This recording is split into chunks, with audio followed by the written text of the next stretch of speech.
இது மகிமை நேரம். ஆண்டவராகிய இயேசு கிறிஸ்துவின் நாமத்தினாலே இந்த காலை வேளையிலே இந்த மகிமை நேரம் நிகழ்ச்சியின் மூலமாக உங்களை சந்திப்பதிலே மகிழ்ச்சி அடைகிறேன்.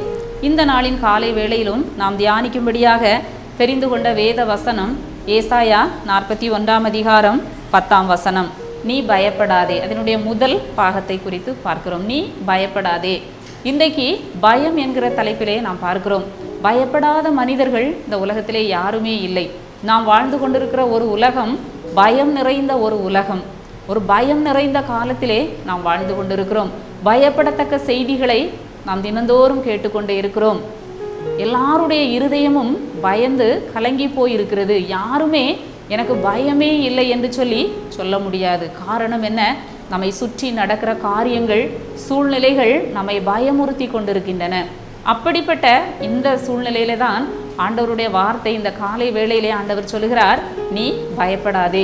ஒருவேளை இந்த காலை வேளையிலே எதை குறித்தாகிலும் பயந்து கொண்டிருக்கலாம், எதை குறித்தாகிலும் கலங்கி கொண்டிருக்கலாம்.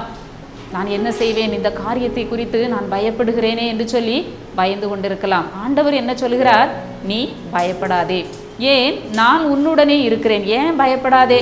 நான் உன்னுடனே இருக்கிறேன் என்று சொல்லி ஆண்டவர் சொல்லுகிறார்.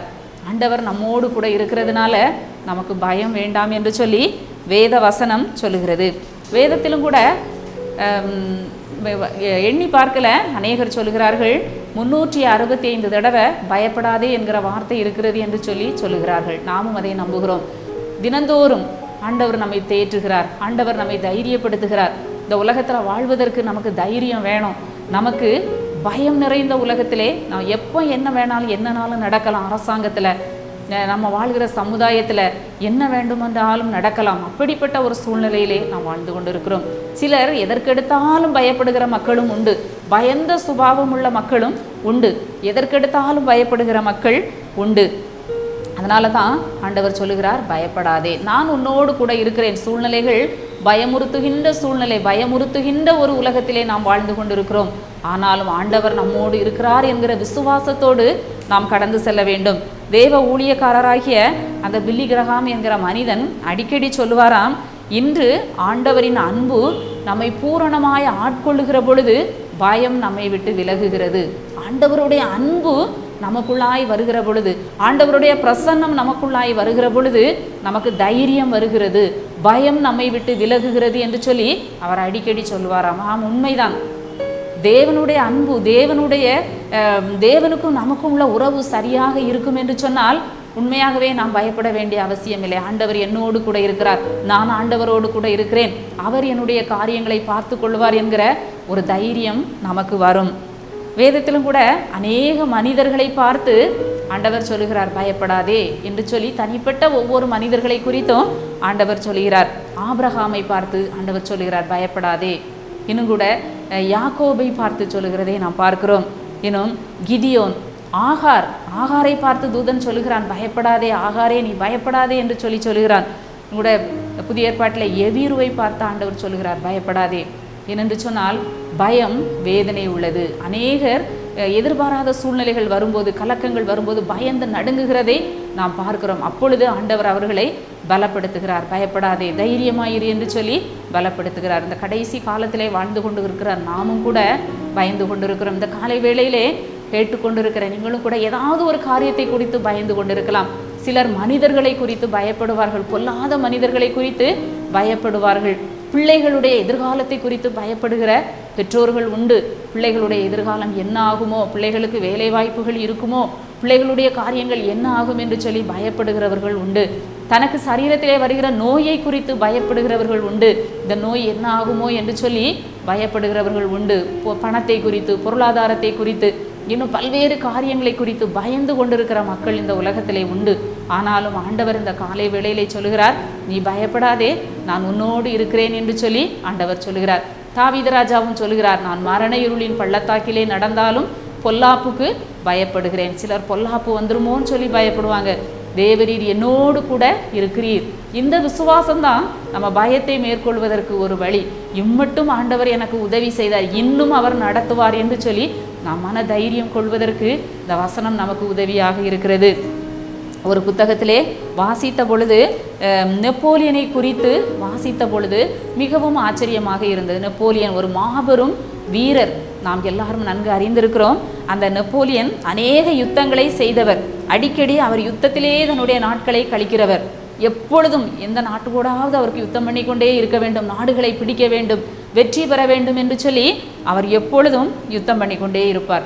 அவருடைய தளபதிகள், அவருடைய போர் வீரர்கள், அவருடைய இராணுவ தளபதிகளுக்கு ஒரு நாள் அவரை ஒரு எண்ணம், அவருடைய தைரியத்தை பரிசோதிக்க வேண்டும் என்று சொல்லி அவர்கள் ஆசைப்பட்டார்கள். எப்படி என்று சொன்னால், அவர் தேநீர் குடிக்கிற பொழுது நாம் என்ன செய்ய வேண்டும், ஒரு பீரங்கியை வெடிக்க வைக்க வேண்டும். அப்பொழுது அந்த சத்தத்தை கேட்டு அவர் என்ன செய்கிறார், அவருக்கு பயம் வருகிறதா, அவர் அதிர்ச்சி அடைகிறாரா என்று சொல்லி நாம் பரிசோதிக்க வேண்டும் என்று சொல்லி அவருக்கு தெரியாமல் அவர்கள் என்ன செய்கிறார்கள், அங்கே முயற்சி செய்கிறார்கள். அப்படி அவர்கள் செய்கிற பொழுது இதே போல அவர் தேநீர் குடித்து கொண்டு இருக்கிறார். அந்த கோப்பையை வாயிலே வைக்கிறார். வைக்கவும் திடீரென்று அங்கே பீரங்கி முழங்குகிறது. ஏற்கனவே தெரிந்தவர்கள் கூட என்ன செய்கிறார்கள், அந்த சத்தத்திலே, அந்த அதிர்ச்சியிலே அந்த கோப்பையை கீழே போட்டு விட்டார்கள். ஆனால் அந்த நெப்போலியன் என்ன செய்தாராம், அதிர்ச்சி அடையவே இல்லையாம். நிதானமாக அத்தனை அந்த தேநீரை முழுவதையும் குடித்துவிட்டு அந்த கோப்பையை கீழே வைத்துவிட்டு சொன்னாராம், சற்றுமுன் ஏதோ ஒரு சத்தம் கேட்டதே, அது என்ன சத்தம் என்று சொல்லி தன்னுடைய தளபதிகளிடம் கேட்டாராம். எல்லோரும் ஆச்சரியப்பட்டார்களாம், அதிர்ந்து போனார்களாம். எவ்வளவு மன வலிமை அவருக்கு, எவ்வளவு தைரியம் அவருக்கு, பயப்படாமல் தைரியமாக இருக்கிறாரே, இவ்வளோ பெரிய பீரங்கி சத்தத்திற்கு கூட அவர் தைரியமாக இருக்கிறாரே என்று சொல்லி ஆச்சரியப்பட்டார்களாம். பிரியமானவர்களே, நாமும் கூட ஆண்டவருடைய பிள்ளைகளாக இந்த உலகத்திலே வாழ்கிறோம். தினந்தோறும் ஜெபிக்கிறோம், வேத வசனங்களை வாசிக்கிறோம், ஆண்டவரிடத்திலே நாம் நன்கு முறையிடுகிறோம், மன்றாடுகிறோம். ஆனாலும் கூட ஒரு இனம் புரியாத பயம் நம்முடைய இருதயத்தை கவ்வி இருக்கிறதை நாம் அறிந்திருக்கிறோம். இதற்கெடுத்தாலும் பயப்படுகிற மக்கள் உண்டு. இப்படிப்பட்ட பயம் நம்முடைய வாழ்க்கையிலே நாம் அந்த பயத்தை நாம் விட்டுவிட வேண்டும், தைரியம் உள்ளவர்களாக காணப்பட வேண்டும். ஏனென்று சொன்னால், நம்முடைய ஆண்டவர் உலகத்தின் முடிவு பரியந்தம் சகல நாட்களிலும் நான் உங்களுடனே கூட இருக்கிறேன் என்று சொல்லி நமக்கு வாக்கு கொடுத்திருக்கிறார்.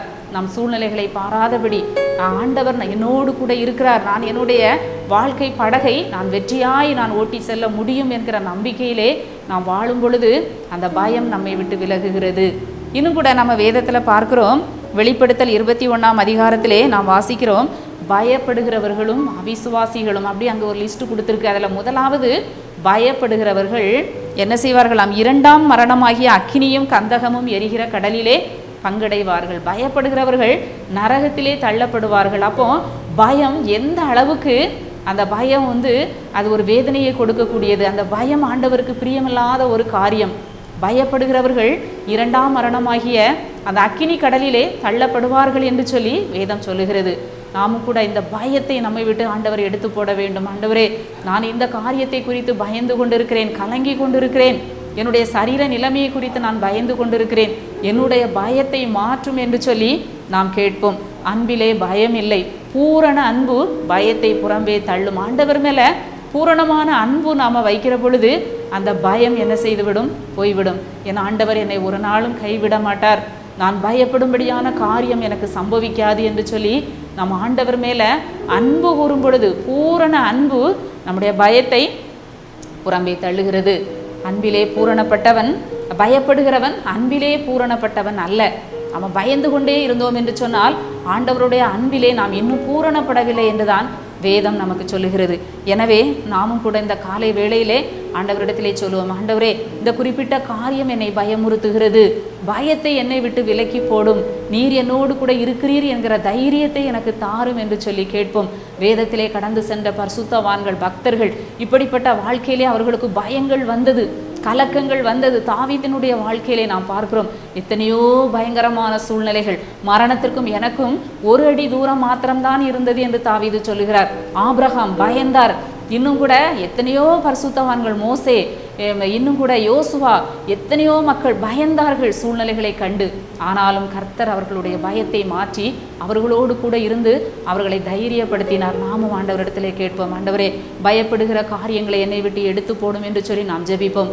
எங்களை நேசிக்கிற நல்ல ஆண்டவரே, இந்த நல்ல நாளின் காலை வேளைக்காக உம்மை துதிக்கிறோம், உம்மை ஸ்தோத்தரிக்கிறோம். உடைய வார்த்தைகளுக்காக நன்றி செலுத்துகிறோம். நீ பயப்படாதே என்று சொல்லி எங்களை ஆண்டவரே நீர் எங்களை தேற்றுகிற, எங்களை பலப்படுத்துகிற தேவனாக இருக்கிறபடியால் உமக்கு நன்றி செலுத்துகிறோம்.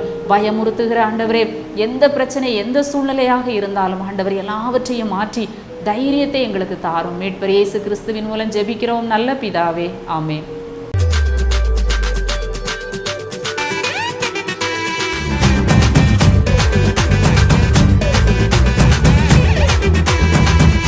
மகிமை